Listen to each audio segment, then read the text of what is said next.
jungle. सांगलीत पहाटे बसवलेला संभाजी महाराज यांचा पुतळा सकाळी समन्वयाने काढण्यात आला। सांगलीत शिवभक्तांनी महापालिकेच्या कारभाराविरोधात थेट राम मंदिर चौक येथे आज पहाटे छत्रपती संभाजी महाराजांचा पुतळा उभा केला होता। महापालिकेतील एका उद्यानात महाराजांच्या पुतळ्याला परवानगी दिली होती।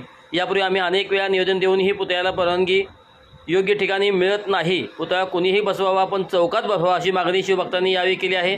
पोलीस प्रशासनाने याबाबत समन्वय साधून आम्ही महापालिकेशी बोलून मार्ग काढू असे आश्वासन दिल्यानंतर पुतळा बाजूला काढण्यात आला आहे। यावेळी शिवभक्तांनी मोठी गर्दी केली होती। मोठ्या प्रमाणात पोलीस बंदोबस्तही तैनात करण्यात आला होता। कोणत्याही परिस्थितीत पुतळा हा चौकातच बसला पाहिजे, अन्यथा आम्ही पुन्हा पुतळा उभा करणारच, अन्यथा आम्ही आत्मदहन करीन असा इशारा शिवतेज सावंत यांनी दिला आहे। राम मंदिर चौकामध्ये छत्रपती संभाजी महाराजांचा पुतळा बसवण्यात आलेला आहे। आंदोलकांशी चर्चा झाली का तुमची? आंदोलकांशी आत्ता आमची चर्चा झालेली आहे। आंदोलकांच्या म्हणण्याप्रमाणे संभाजी महाराजांच्या पुतळ्यासाठी महानगरपालिकेकडनं तिकोनी बागेची जागा ठरवण्यात आलेली आहे। पण आंदोलकांचं असं म्हणणं आहे की महाराजांसाठी तिकोनी बागेची जागा ही योग्य नाही, प्रशस्त भव्य जागा महाराजांसाठी असावी आणि त्यासाठी त्यांना आम्ही पर्यायी काही जागा असल्याचं सुचवायला सांगितलेलं आहे।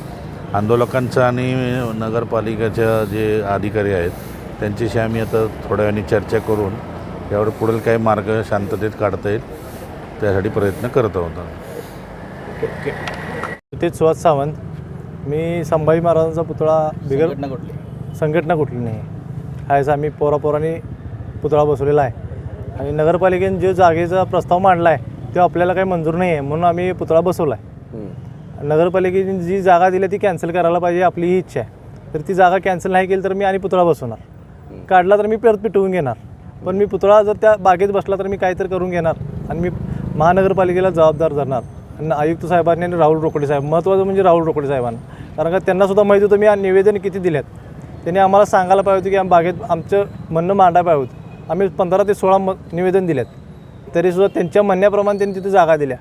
जागा द्यायला पण काही प्रॉब्लेम नाही, त्यात तिथं दवाखान्यात आम्ही उद्या कार्यक्रम कसा करायचा महाराजांचा तिथं। आता त्यांनी कुठेच बसवायला परवानगी दिली आहे? बागेत, त्रिकोणी बागेत बसवायला परवानगी दिल्या। आपल्याला त्या बागेत बसवायचं नाही। महाराज माझं बागेत बसण्यासाठी झालेलं नाही आहेत, माझा महाराज चौकातच बसणार, हीच आपली इच्छा आहे। मग ते कोणीही बसवू दे, आपल्याला काय असंच नाही की आम्ही बसावं, कोणीही बसवू दे पण महाराज चौकात बसले। यापूर्वी प्रतापसिंह उद्यान ही जागा दिली होती, प्रतापसिंह उद्यान दिली होती, ती आम्हाला मान्य होती, पण त्यावर काही केस असल्यामुळे त्यांनी कॅन्सल केली आणि डायरेक्ट ही जागा हे केली। म्हणजे महापालिकेनं परस्पर केले आणि आता टेंडर पण वाटल्यात, पण आम्हाला साहेबांनी DYSP साहेबांनी आम्हाला सांगितले की आम्ही त्यांच्यासोबत मिटिंग करून देतो, त्यामुळे आम्ही पुतळा हटवायचा विचार करत आहे। मला इथं परवानगी भेटणार नाही असं सांगितलं गेलं, इथं त्यांनी चौकात त्यांनी बसवायचंच नाही, त्यासनी त्यांच्या वार्डात नेऊन बसवायचा आहे पुतळा, असं काम आहे।